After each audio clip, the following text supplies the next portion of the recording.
Yo, what's up, dear souls? Welcome back to the OR Part 5 Season 3.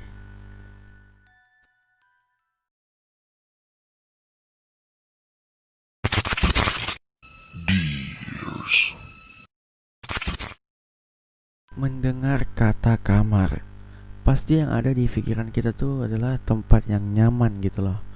Tempat rebahan, tempat overthinking, tempat membuat sesuatu, membuat TikTok contohnya.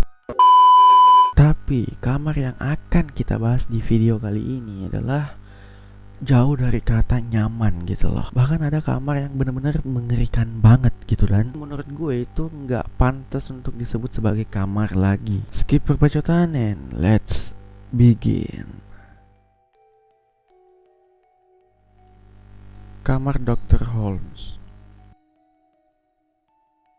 Siapa yang tidak kenal dengan Dr. Holmes? Iya, jadi Dr. Holmes ini punya hotel sendiri yang berisikan kamar-kamar yang misterius banget gitu. Tujuan kamar itu emang benar-benar untuk membunuh semua tamu-tamu yang datang nginap di situ. Ada yang dibunuh dengan cara dibakar, dikasih gas beracun, dan lain-lain. Terus setelah korbannya ini meninggal, tubuh korbannya itu dimutilasi dan dibuang ke ruang bawah tanah rahasia. Pokoknya mengerikan banget lah nginap di situ. Sampai akhirnya pada tahun 1986, Dr. Holmes ini pun ditangkap atas dugaan penipuan dan juga penggelapan uang. Dan bahkan dia merencanakan untuk memalsukan kematiannya bersama temannya. Sebelum akhirnya polisi berhasil membongkar rencana itu. Dan setelah diselidiki lebih lanjut, tindakan sadis di hotelnya pun ikut terungkap. Akhirnya dia dipenjara selama beberapa tahun, dan setelah itu dia dijatuhi hukuman gantung. Tapi sebelum dikubur nih, dia tuh punya permintaan terakhir, yaitu jasadnya harus dikubur sedalam 10 kaki atau sekitar 300 cm. Kenapa begitu? Karena katanya dia takut ada pencuri makam yang datang lalu menggali kuburannya dan mencuri bagian tubuhnya.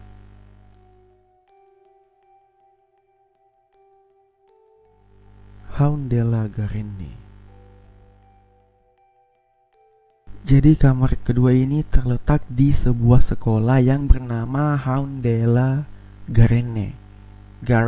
Jadi ini tuh sekolah cowok. Sudah sejak lama petugas sekolah itu menduga bahwa ada penyiksaan anak di sekolah ini, tapi nggak ada bukti sama sekali. Sampai akhirnya pada tahun 2008, sang petugas menemukan adanya sebuah kamar rahasia yang dipercaya itu adalah kamar untuk menyiksa anak-anak, dan kamar itu menjadi bukti kuat.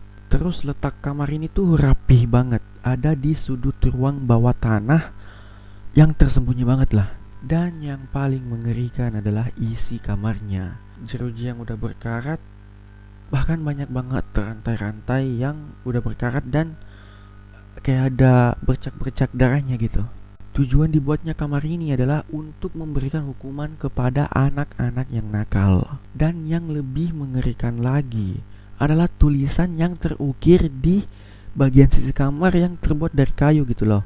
Dan tulisannya itu berbunyi, I've been bad for years and years, yang kurang lebih itu artinya aku nakal bertahun-tahun. Dan terlihat juga ada bercak darah yang dipercaya adalah milik anak-anak yang sudah disiksa di ruangan itu. Sayangnya nih ya, pas gue riset tentang artikel ini, tentang materi ini, gue nggak mendapatkan foto dinding itu. Lagian juga menurut gue pribadi ya, cowok itu terlahir emang dengan sifat nakal bawaan gitu loh. Semua cowok itu nakal, cuman cara show off-nya aja yang berbeda. Ada yang muna, ada yang realistis, dan ada juga yang barbar gitu. Ada juga yang sengaja di snapgramin, dipamer gitu. Pokoknya macam-macam lah cara show off-nya. Jadi sifat nakal tuh di cowok udah kayak bloatware gitu, kayak aplikasi bawaan lah gitu, nggak bisa dihilangin gitu.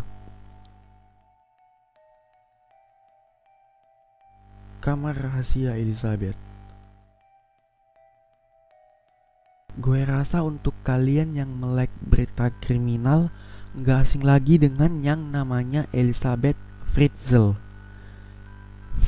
ZL gitu. Jadi ceritanya seorang gadis remaja di Austria mengalami mimpi buruk yang disebabkan oleh perbuatan ayah kandungnya sendiri. Pada 28 Agustus tahun 1984, di mana Elizabeth sedang berumur 18 tahun, dia secara misterius hilang dari rumahnya. Sang ibu yang bernama Rosemary membuat laporan kehilangan pada kepolisian setempat.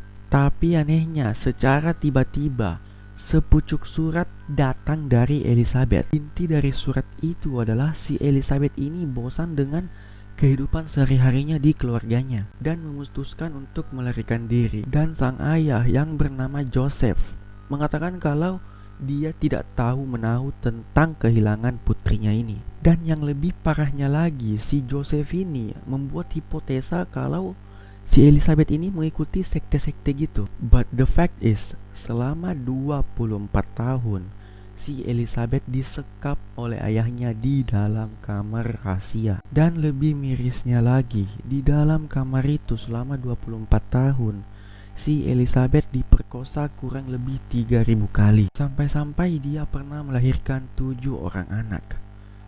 What the tragic story. Kamar rahasia itu katanya berada di bawah 20 kaki di dalam rumahnya sendiri. Singkat cerita, akhirnya Elizabeth pun berhasil melarikan diri dari kamar rahasia itu dan melaporkan semuanya kepada polisi. Endingnya, Elizabeth pun berhasil diselamatkan oleh polisi dan dipindahkan ke sebuah desa. Sang ayah pun dijatuhi hukuman penjara seumur hidup pada umurnya yang ke-73 tahun. Amber Room. Next, ada kamar yang dilapisi emas, pokoknya mewah banget dan disebut-sebut sebagai keajaiban dunia ke-8. Kamar itu disebut sebagai Amber Room dan dibangun pada tahun 1709 milik Raja Prusia. Pada tahun 1941, Nazi menyerbu dan semua emasnya dijarah. Singkat cerita, pada tahun 2003, kamar Amber atau ruangan Amber ini kembali dibuka di Museum Istana Königsberg, Jerman. Ketika perang berakhir pada tahun 1945, Soviet mencoba kembali merebut Amber Room ini.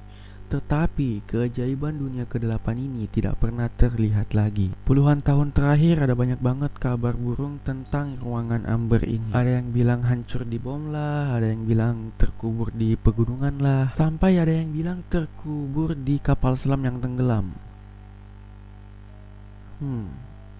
I don't get this one. Treasure Hunter Jerman atau pemburu harta karun Jerman mengatakan bahwa mereka telah menemukan sebuah gua bawah tanah yang terlupakan yang dipercaya itu berisi emasnya Nazi.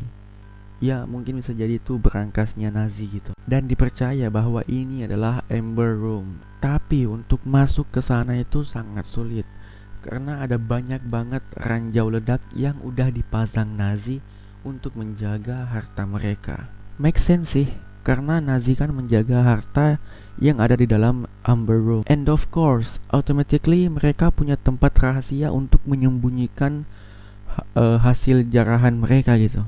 But ya, suatu saat nanti gue yakin itu pasti akan kebuka. Dan kalaupun bukan manusia yang buka, ya pasti alam yang membuka itu. Entah itu dengan gempa ya kan, terus gua itu hancur, apa kayak gitu yang membuat gua itu runtuh dan isinya bakal ketahuan. Inilah akhir dari DOR Part 5 Season 3. Find me on social media, link in description. And don't forget to like, comment, share, subscribe and stay tuned.